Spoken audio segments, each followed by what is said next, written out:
Thus the most diverse opinions, thoughts, and feelings continually interpenetrate. The most contrary things can interpenetrate in the astral world. While disagreement occurs in the physical world about such things as we have mentioned, in the astral world, actual conflict immediately arises. You see, as beings in the astral world, you cannot restrain a thought within yourself, since thoughts immediately become deeds, and objects immediately materialize. Now, it is true that churches are not built there, as they are on the physical plane. But let us assume that a being of the astral world wished to realize something, while another sought to prevent it. These things cannot be discussed, but here the principle applies that things must prove their worth. If the two sets of feelers are now present in the same space, they start battling. And then the more fruitful, and thus more justified idea, the one that can therefore persist, will destroy the other and be realized. Here, therefore, we have a continual conflict of the most diverse views, thoughts, and emotions. On the astral plane, every opinion inevitably becomes deed. Instead of dispute, opinions are left to battle it out themselves, and the more fruitful one will knock the other out of the ring. You can say that the astral world is a much more dangerous one, and some of what is said about such dangers is connected with what I have now described. Everything becomes deed there, and views have to battle with one another rather than discuss and argue.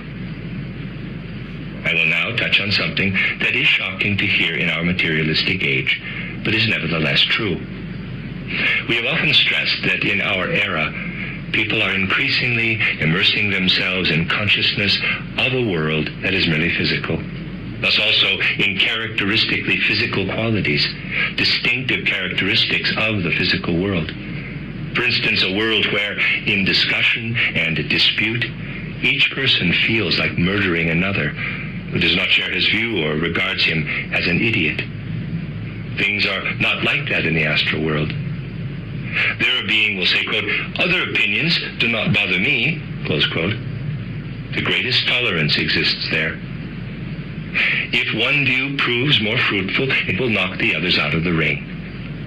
Other opinions can happily exist alongside one's own, since battle will sort it all out.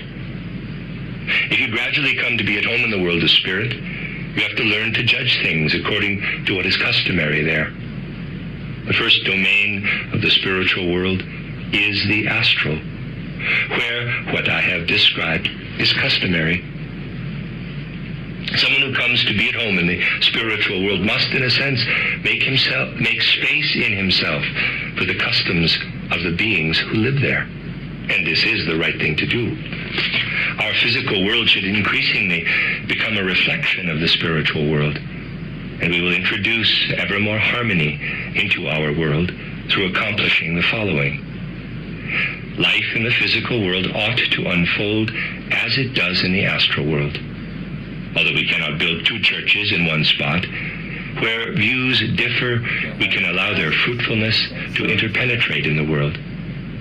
The most fruitful or productive views will be victorious, as is the case in the astral world. Thus, within the universal spiritual stream, the distinctive qualities of the astral world can really reach down into the physical world. The spiritual scientific movement has a broad field to cultivate here, to create, increasingly, a reflection of the astral world on the physical plane.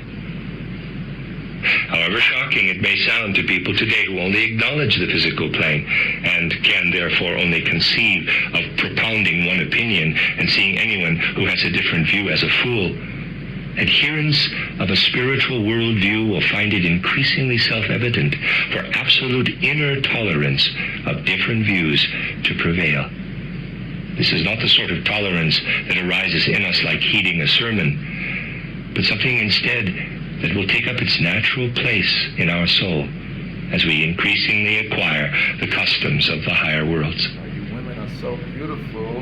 What has been described here, this interpenetrability, is a very important and key quality of the astral world. No being of the astral world will develop a concept of truth such as those we know here in the physical world. The beings of the astral world find debate, argument, and so forth to be entirely unproductive. They agree with Goethe that, quote, fruitful things alone are true, close quote. We should not come to know truth through theoretical reflections, but through their productiveness, through the way in which they prove their value. One being of the astral world will, therefore, never dispute with another as people do, but will say, fine, you do your thing, I'll do mine. We will see which is the more productive idea and which will knock the other out of the ring. If we engage with this way of thinking, we have already acquired some practical insight. We should not think that our developments into the spiritual world is accomplished in a tumultuous way, for actually it occurs subtly. And if we can attend carefully and acquire a quality such as the distinctive characteristic of the astral world I just described, we will increasingly come to regard feelings such as those possessed